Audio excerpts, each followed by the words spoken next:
Nvidia stock got some amazing news today, from reports that its CEO is no longer selling shares, to Blackwell revenue estimates for Q4, and my favorite, a data center update dealing with Microsoft, OpenAI, and huge power reactors. Talking about power, one way to fuel me up is by not forgetting to hit that thumbs up and subscribe button. All jokes aside, in today's episode, we will do the following. First, take a closer look at Jensen, and is he really done selling shares?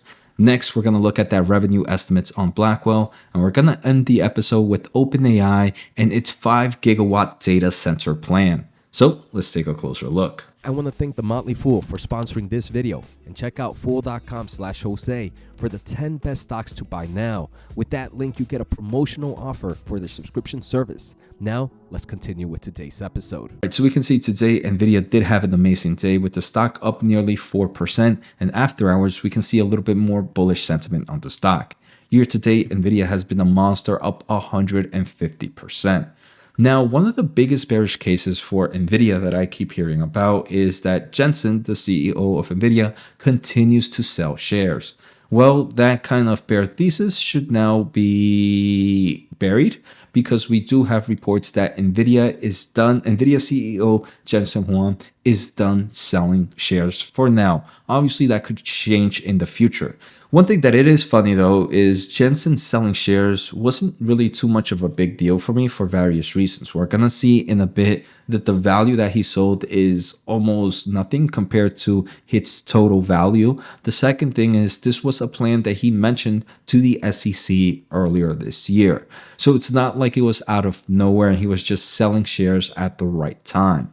Obviously for now he is done, and in the future he can come up with a new plan.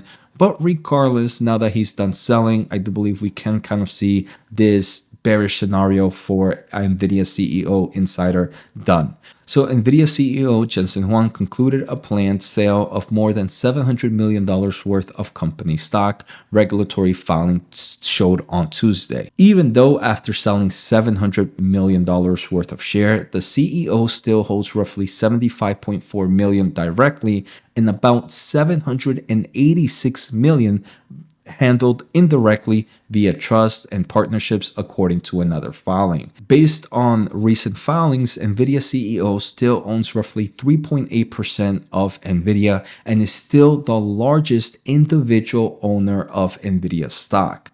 Now, if we kind of do the estimates of around 3.8% for a company that's nearly a market cap of $3 trillion, that means Jensen still owns about $100 billion worth of shares. So he didn't even sell $1 billion worth of share. So bears and the media and everybody was making such a big case that he was selling less than 1% of his total equity in the company. Again, I've talked about it in the past of why I'm not too worried about when insiders sell, but we can see the perfect moment. And while that was creating kind of a bearish scenario early on, I think now him done selling is going to do the opposite effect and kind of create more of a bullish case that, hey, look, this guy is done selling shares.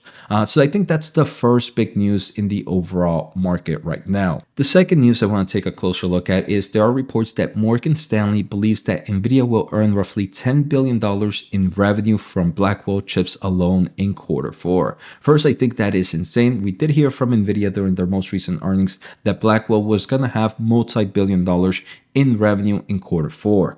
But this is the first time I want to say that we really have an estimate after the recent Blackwell issue updates, and 10 billion is an insane number. Let me explain why. Because this is during the ramp-up process. So this company is not going to have a lot of supply during the ramp-up process here. So for them to be able to sell that much in Q4 alone, I think it's just bullish of how much they can really do in 2025. The other things is they're still going to be selling Nvidia's H100, H200, and other solutions as well. So, I mean, it does seem like in forms of revenue, Nvidia is definitely getting started. Let me just say this in this part of the episode before I kind of end. I always get questions of, Jose, when do you think it's a great time to buy Nvidia? And I've pretty much said that at these levels, I personally wouldn't buy much Nvidia, only would do very, very, very, very small dollar cost averaging. For me, Nvidia sits very attractive when it goes below that 100 or sitting within that low 100 price point. And we've had opportunities around there numerous times in the past few months. So it's not like it's impossible for us to have gotten them. We saw it in August, in early August, and we also saw it in early September as well.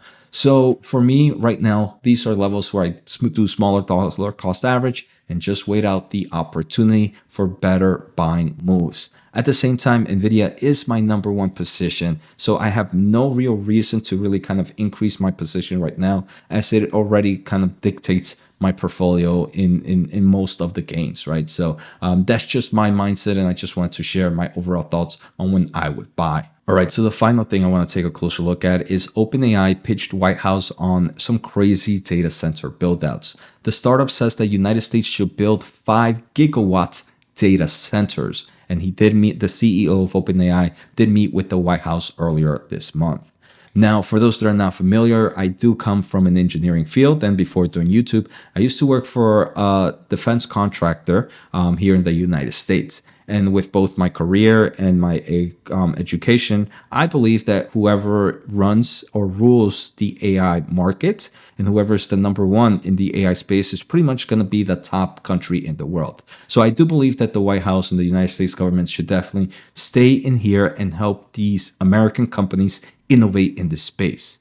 Now, 5 gigawatts is insane. Just to put things in perspective, today Oracle is one of the biggest data center makers. And right now they're building one of the biggest data centers in the world, and that's going to be a 800 megawatt system. So we're still not in the gigawatt system. And this 800 megawatt will contain acres of NVIDIA GPU clusters, able to train some of the world's largest AI models. So imagine 800 megawatts is acres of NVIDIA GPUs. How many NVIDIA chips do you believe will be in a 5 gigawatt system?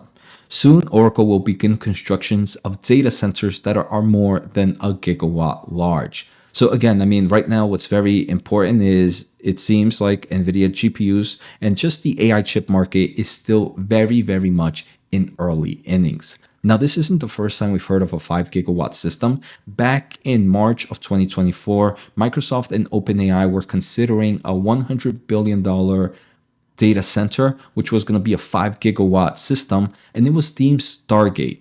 Now, OpenAI with this White House report is not that they're just looking for one data center. They believe 5 gigawatt data centers should be in various places in the United States. So again, this is definitely very, very bullish for the semiconductor market and for the AI chip market. What is crazy is just a few days ago, Microsoft and Constellation signed a huge agreement for 3 Mile Island to restart. 3 Mile Island is an island that has nuclear plants. So Constellation Energy signed its largest ever power purchase agreement on Friday to allow tech giant Microsoft to use the energy produced by a now decommissioned unit on 3 Mile Island. Microsoft will purchase energy produced by one of the 2 nuclear units on the island. So, I mean, I think we can see how companies and countries are trying to move this really, really quickly as they are kind of restarting units that might have been decommissioned in the past. So I think right now we are definitely still in early innings of this AI space. We're still in early innings of the GPU market. And this is going to be a market that there's going to be a lot of winners. ASIC solutions, AMD could be a winner, Nvidia could be a winner, and the list goes on and on. I do believe this is a lot of great news. So take care, have a good day, and see you next time.